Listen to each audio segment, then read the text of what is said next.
Là, en gros, l'urgence, c'est baisser les prix parce que ne peut pas vivre encore, tu vois, ne peut pas vivre encore. C'est du réchauffé, c'est-à-dire que petit plan est déjà fait, ça t'est déjà là, machin. Si ne sais pas te compter faire un patate, en fait, on a hérité du poison et la société de consommation de nos parents, en fait. Ils ont quand même mis, la Martinique gagne. La Martinique gagne quoi? Bon, Accord signé sans le RPRAC par la 7e, la grande distribution. Alors, t'en penses quoi? ça ressemble à une carotte de plus, hein. On se fait couillonner, comme on dit chez nous. Alors, nos politiques qui ont du mal à prendre des positions fermes, dire non quand il faut. Je trouve qu'on joue un peu le jeu de la grande distribution et des béquets, quoi. Parce que dans la liste des différents points, on peut retrouver la suppression de l'octroi de mer, de la TVA, qui de toute façon leur profitera à eux, ou encore la création d'un fonds de compensation pour le fret, soit l'exportation de leurs produits, ce qui signifie directement une réduction considérable de leurs frais de transport, sachant qu'ils sont distributeurs, importateurs, c'est eux qui stockent, ils sont eux-mêmes grossistes. Bon, là, Jean Poche Bessia, c'est ce que tu es en train de nous dire là. Ben, Ok, ok. ben oui, Qu'est-ce que dit l'accord? Donc, différentiel moyen entre 5 et 25% entre les prix pratiqués en Martinique et en France. Donc, en gros, le produit est vendu à 1 euro en France, différence de prix 25% de plus, grand maximum sur les produits, en tout cas sur les familles de produits qui ont été sélectionnés. Donc, c'est certaines familles de produits. Donc, pas de signature du hors-pack. Ils avaient en gros une seule demande, c'était tout l'alimentaire, baisse des prix sur tout l'alimentaire. Ils ont pas eu tout l'alimentaire, donc ils ont dit qu'ils ne signent pas et tout est bloqué tant que le ministre n'a pas fini. Ça veut dire que là, on maintient les blocages, on maintient tout. Il n'y a rien qui avance.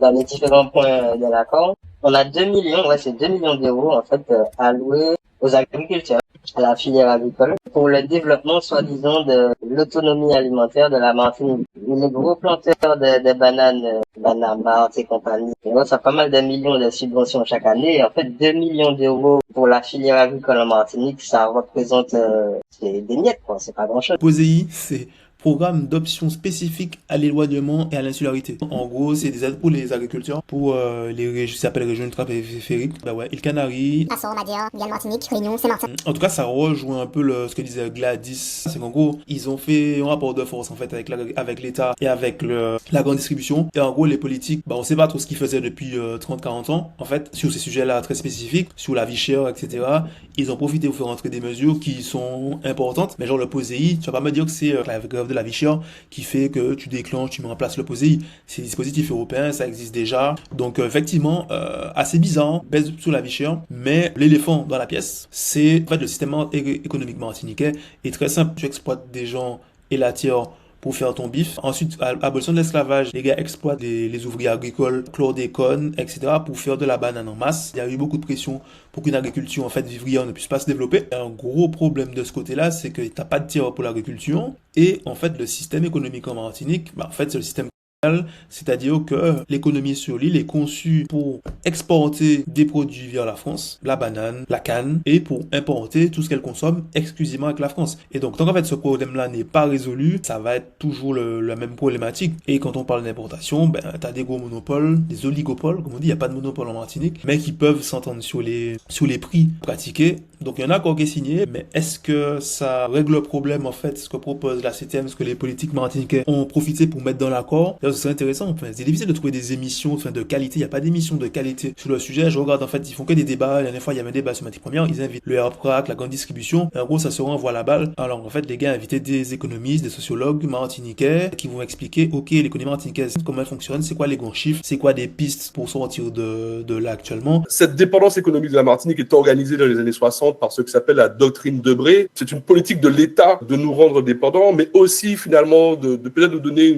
un petit cordon ombilical pour qu'on survive, mais pour autant sans permettre et sans valoriser, sans favoriser plutôt un développement endogène, c'est-à-dire notre capacité à subsister par nous-mêmes, à être intégrés dans notre région, dans notre bassin caribéen, nord-américain, latino-américain. Tout ça, ce sont des décisions qui sont prises en termes de géopolitique, en termes de stratégie de l'État, par l'État. Ma question, en fait, c'est en quoi l'accord qui a été signé permet de sortir de ça? Là, en gros, l'urgence, c'est baisser les prix parce que ne peut pas vivre encore, tu vois, ne peut pas vivre encore. Ouais. Les salaires sont trop bas, le ratio est pas équilibré entre les revenus des gens et le coût de l'alimentation importée, sachant que, de toute façon, nous qu'à manger essentiellement ça qui est sorti en France et en Europe. Donc je trouve hypocrite en fait ça. Moi c'est une belle hypocrisie de profiter de ce mouvement social là, de signer un accord au niveau de la grande distribution pour exiger de la baisse des prix. Pour moi c'est une manière de pas aborder vraiment le sujet au niveau législatif, au niveau voilà du Parlement ou peu importe des mairies de la CTM et de pas ouvrir vraiment le dossier de l'autonomie alimentaire, de faire le boulot ce qu'il y a à faire pour nous faire ça dans je sais pas dans 5 ans, dans 10 ans, dans 20 ans. Pourquoi pas exporter des surplus de notre agriculture, nous aussi commercer avec les îles environnantes, etc. Bon, on est dans le bassin caribéen. Est-ce que l'autonomie alimentaire est un objectif à moyen, enfin plutôt à long terme pour les politiques martiniquaises? C'est une vraie question en fait, parce que c'est un vrai sujet. Quand tu dis qu'ils ont profité, que la disait dans le truc, profité pour mettre des trucs dans l'accord, etc. Et en fait, on a l'impression que le RPA qui vient de demander quelque chose et que, en fait, c'est un accord entre la CTM, les élus martiniquais et la grande distribution. Et en fait, c'est, merci les gars pour manifestation, toute bagaille. Ok, nous avons un accord et ça reprend comme avant. Il y a une vraie question qui se pose parce que, de côté, on peut ne pas être d'accord avec il y a des gens qui n'étaient pas d'accord avec le RPRAC, enfin, parce qu'ils disaient que c'était des points qui étaient soulevés par Zakatoto, Rodi, etc. Sur les prix alignés, les prix en Martinique et les prix en France, c'est l'assimilation. En gros, on fait une croix sur l'indépendance alimentaire, sur l'autonomie, et on veut l'assimilation. Et c'est une vraie question, en fait, c'est un débat qu'il va falloir être posé. Est-ce que les Martiniquais veulent l'assimilation? Moi, je pense qu'on l'a déjà, mais assimilation complète. On consomme, on a les mêmes prix qu'en France, etc. Il faut dire, à un moment, il faut dire la vérité. Est-ce que les Martiniquais veulent, ok, je vais acheter mon champagne, mon foie gras, tout bas, nous qu'à manger à Noël, mes huîtres au même prix en Martinique qu'en France. Donc c'est pas pour tirer sur les gens, mais c'est en fait, est-ce que tu veux en fait manger comme en France? Et c'est une question en fait pour moi qui n'est pas tranchée en Martinique. Il y avait des stats qui étaient partagés par Zakatoto sur internet, il y avait un article je crois de France TV, je sais pas quoi, sur la consommation. En gros, 59% des Martiniquais ne consomment pas de fruits et légumes. C'est quoi? C'est moins de 59%, comme ça, ou 49%. En France, c'est beaucoup plus. Et il y a Zakatoto qui disait, en gros, qu'est-ce qui vient acheter des légumes dans son machin? Il avait une exploitation. Qu'est-ce qui achète des légumes, des fruits et légumes locaux en Martinique? C'est des gens de plus de 50 ans. Et des blancs. Martinique, j'ai pas mangé fruits et légumes. Et les stats, l'obésité, etc. en Martinique, nous qu'à prendre l'auto, nous qu'à manger McDo, KFC, toutes ces autres-là, et puis nous qu'à acheter manger Kebechia, manger transformé, etc. C'est pas un problème, encore une fois, mais il faut assumer, tu vois. Et donc, cette question de autonomie alimentaire, pour moi, politiquement, elle n'est pas tranchée en Martinique. Et est-ce que c'est un projet pour les élus? Et ça, c'est un vrai problème. Moi, je vois ce truc-là. En fait, je ne sais pas quelle est la volonté des élus, je sais pas où ils veulent aller.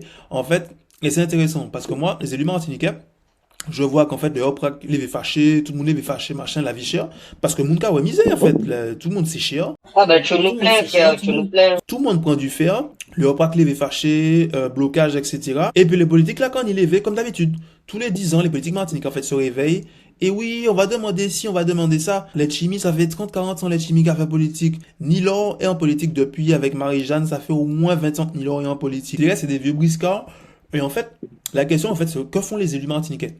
À un moment qu'il va falloir qu'on se pose, en fait, quel est le projet des élus martiniquais pour la Martinique? Parce que s'il faut attendre qu'en fait le RPRAC lance une manifestation, monte sur des barrages et tout, pour en fait, ah oui, la vie est trop chère, etc. T'es politique en Martinique, tu sais qu'il y a ces prix-là, tu regardes les chiffres, t'as des chiffres de l'INSEE, la misère en Martinique, les chiffres sont là. À un moment, ça va péter. Et donc, en fait, politiquement, t'as un problème sur les bras.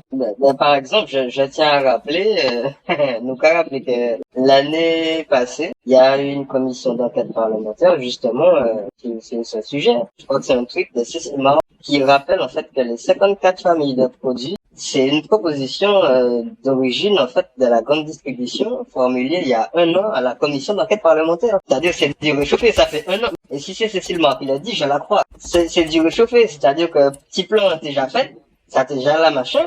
C'est monsieur pas te compter faire un patin.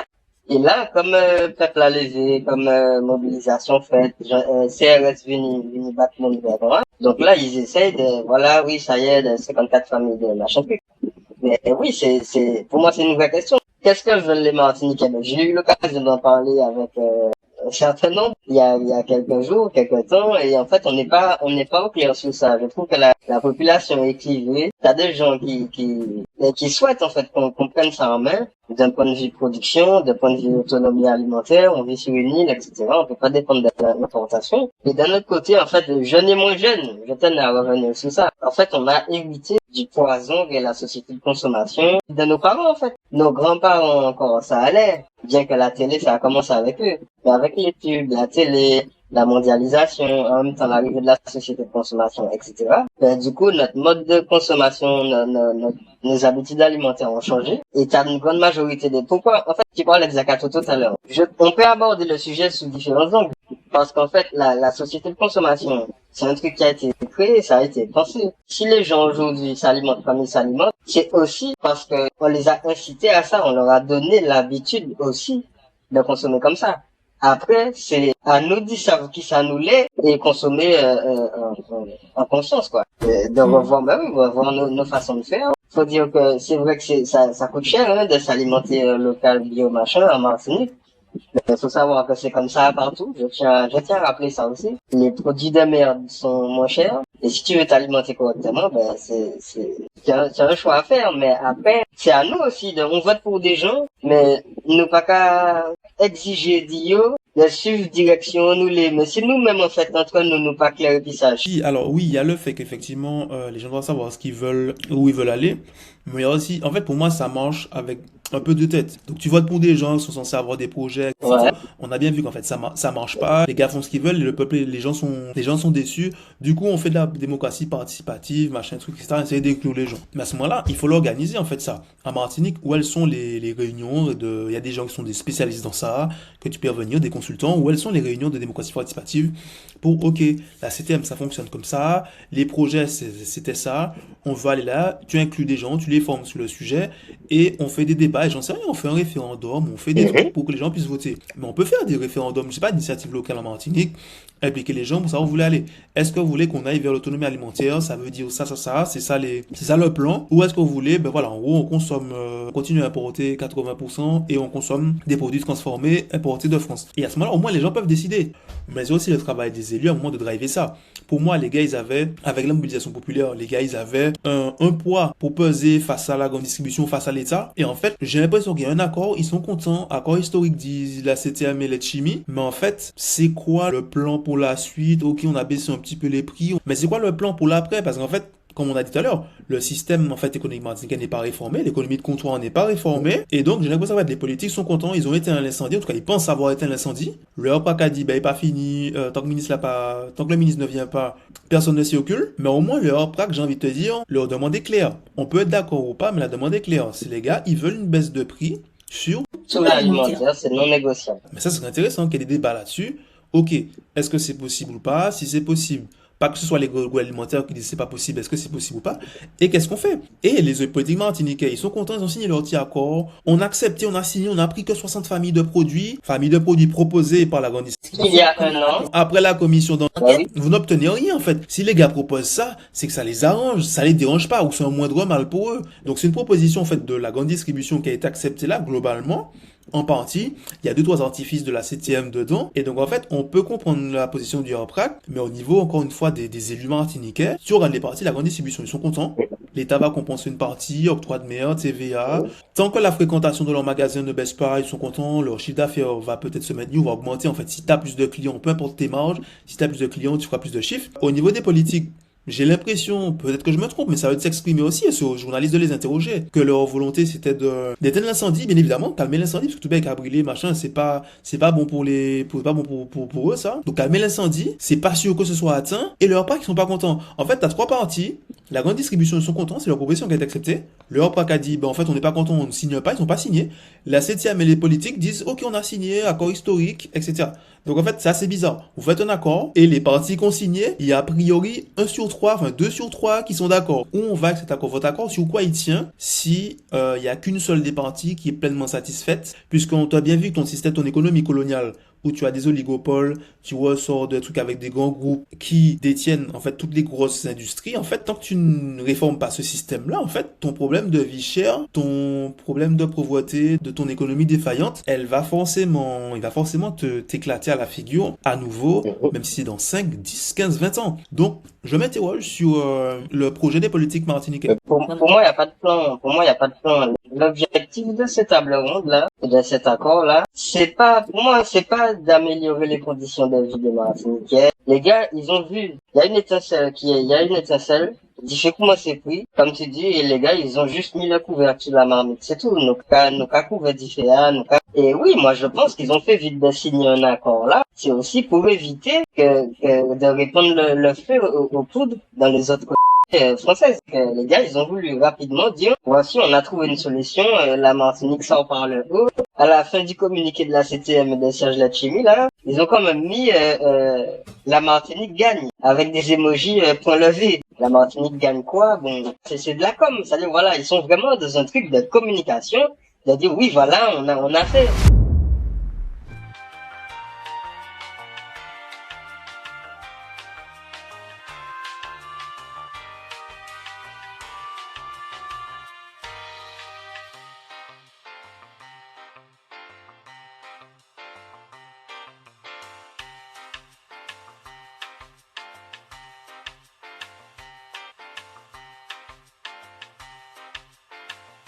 N'hésitez pas à vous abonner, à partager cette vidéo et donner votre avis en commentaire parce que je pense qu'il y a une vraie discussion à avoir sur cet accord qui a été voté et savoir s'il est satisfaisant ou pas. Où va la Martinique? Est-ce qu'on veut l'assimilation à 100% ou est-ce qu'on veut réformer l'économie de comptoir? Quelle économie martiniquaise?